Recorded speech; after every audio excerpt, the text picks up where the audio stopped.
Bismillahirrahmanirrahim. Assalamualaikum warahmatullahi wabarakatuh. Alhamdulillahirabbil alamin wa bihi nasta'in ala umuri dunya waddin wassalatu wassalamu ala asyrafil anbiya'i wal mursalin wa ala alihi wa sahbihi ajma'in. Rabbi shrah li sadri wa yassir li amri wahlul 'uqdatam min lisani yafqahu qawli. Amma ba'd. Pertama-tama marilah kita panjatkan puji dan syukur kehadirat Allah Subhanahu wa taala yang telah memberikan kita nikmat yang tidak terukur. Salawat dan salam semoga tercurah limpahkan kepada Habibana wa Nabiyana wa Maulana Muhammad sallallahu alaihi wasallam. Bapak dan Ibu di rumah semoga selalu berada dalam lindungan Allah Subhanahu wa taala dan semoga selalu diberikan kesehatan. Kita semua harus senantiasa bersabar dalam menghadapi pandemi ini. Karena pandemi seperti sekarang bukan pertama kalinya terjadi. Misalkan dalam sejarah Islam, saat masa kekhalifahan Sayyidina Umar bin Khattab. Saat itu, Umar dan pasukannya akan memasuki Syria. Tetapi di Syria sedang terjadi wabah mematikan atau yang biasa kita kenal sebagai Ta'un. Gubernur Syria yang saat itu adalah Abu Ubaidah. Lalu Umar meminta Abu Ubaidah untuk keluar dari Syria guna menghindari wabah tersebut.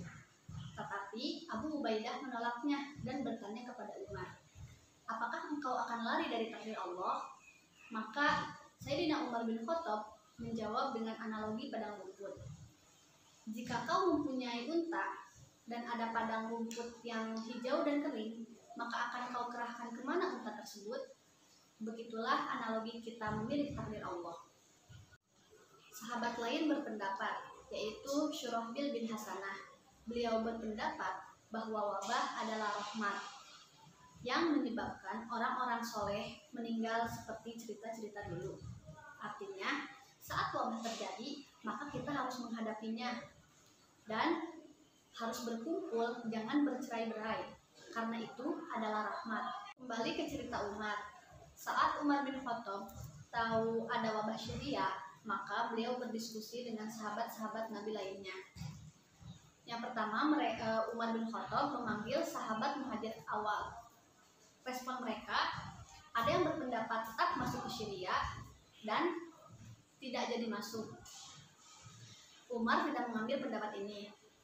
Lalu yang kedua, Umar memanggil sahabat Ansor awal.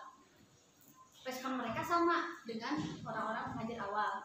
Lalu Umar tidak mengambil pendapat ini. Lalu yang ketiga, Umar memanggil tokoh penting Quraisy yang masuk Islam belakangan. Respon mereka semua kembali tidak jadi masuk. Karena mereka berpandangan jika tetap masuk, maka akan banyak orang yang terkena wabah tersebut. Mereka tidak berselisih, lalu Umar pun mengambil pendapat ini. Akhirnya, Umar dan pasukannya tidak jadi masuk ke Syria. Karena jika tetap masuk, akan banyak manusia yang akan terjangkit wabah tersebut. Abu Ubaidah meninggal, lalu digantikan oleh Mu'ad bin Jabal. Mu'ad bin Jabal pun meninggal, lalu gubernur Syria digantikan oleh Amr bin Ash. Amr bin Ash berpendapat bahwa wabah seperti air bah, jika kamu tidak menghindarinya, kamu akan kena. Usulan dari Amr bin Ash adalah menyebar ke daerah yang tidak terkena. Pergilah ke gunung-gunung atau tempat tinggi, bahkan ke daerah terpencil, tempat yang sekiranya bisa membuat kita terhindar dari wabah. Dari cerita tadi dapat kita ketahui bahwa pendapat para sahabat tentang wabah berbeda-beda. Ada yang bersifat antroposentris dan teosentris. Antroposentris mengedepankan kemanusiaan, yang mana saat wabah terjadi kita harus terus berusaha menghindarinya.